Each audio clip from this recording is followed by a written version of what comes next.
What if I told you that the medication sitting in your medicine cabinet right now, the one your doctor prescribed to keep you healthy, could actually be sabotaging your sex life? And you probably have no idea it's happening. I'm Dr. RENA Malik, urologist and pelvic surgeon, and today we're talking about 5 incredibly common medications that new research shows might be causing erectile dysfunction in millions of men. But here's the shocking part. Number 3 on our list is something that over 100 million Americans take every day. So in this video, we're going to talk about why medications cause erectile dysfunction and give you a game plan for what to do if you're taking these meds, because you shouldn't have to choose between being healthy and your sex life. Now, before I dive into the list of medications, what I want you to realize is that erections come through a complex process. They require good blood flow, good hormones, and healthy nerves. And all of these things can be disrupted in a variety of ways. Now, what happens during a normal erection is you see something, hear something, feel something that makes you turned on, and your brain sends signals that cause your blood vessels in your penis to relax, allowing blood to rush in, get trapped, and voila, you have an erection. But here's where medications can cause problems.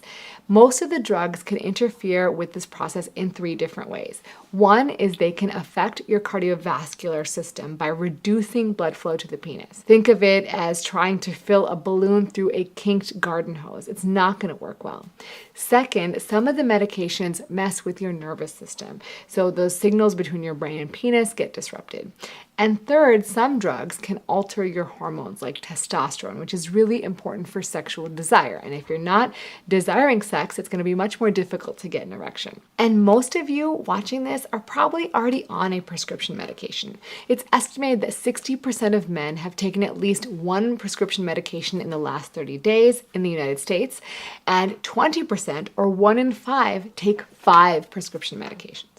So let's get to this study. Now, this study took data from the NHANES database of 3,000 men who were taking prescription medications and found that they were 80% more likely to experience erectile dysfunction compared to men not on any medications. Even after they adjusted for factors like education, BMI, other health conditions like diabetes, high blood pressure, and smoking, these still remain true. Now, they didn't just find correlation. They used an advanced genetic analysis technique called Mendelian randomization analysis, which essentially strengthens that correlation to be closer to causation.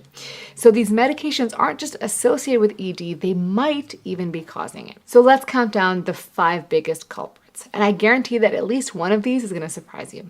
Number 5 is atenolol. Now, I've talked about beta blockers like atenolol before in a video about high blood pressure medications, so you can learn more about it there. But beta blockers are incredibly effective at lowering blood pressure and protecting your heart. But here's the problem. Atenolol works by slowing down your body's sympathetic nervous system, which lowers your blood pressure and heart rate.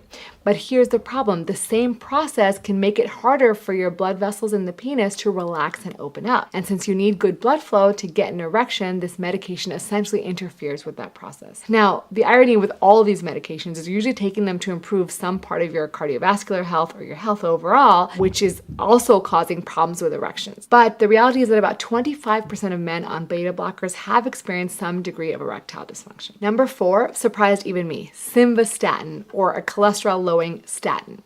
Now, statins are among the most prescribed medications in the world. If you're new here, you should know that cholesterol is one of the common causes of erectile dysfunction. Now, these medications are very effective at preventing heart attacks and strokes, but they can interfere with testosterone production theoretically. Here's why. Cholesterol is actually a building block for testosterone. So when you dramatically lower cholesterol, you can inadvertently reduce testosterone, which can ultimately lead to lower libido and erectile problems.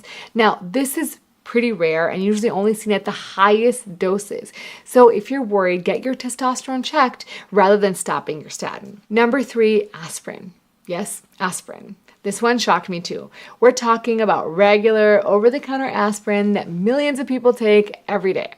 Now, the research shows that chronic aspirin use might cause ED, possibly because it affects nitric oxide, which again is the ignition for erections. Now, don't panic if you're on daily aspirin. Oftentimes, the benefit of aspirin is far more beneficial than the risk. But again, talk about it with your doctor. Don't just stop the medication. Number 2 is another statin, atorvastatin, which does the same thing. It reduces cholesterol production and ultimately can affect testosterone production. But again, managing your cholesterol, your heart disease, and your high blood pressure are so important to also help optimize your erectile function. So number 1 is metformin.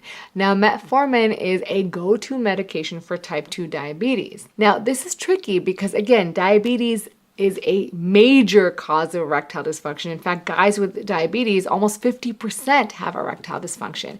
But the research suggests that metformin may have additional risk because it affects vitamin B12 absorption, which can affect how well your nerves function, which is really important for sexual response, and it may affect testosterone. Now again, before you rush to your medicine cabinet and throw everything away, take a deep breath. This would be very dangerous and potentially life-threatening. So here's what you need to know.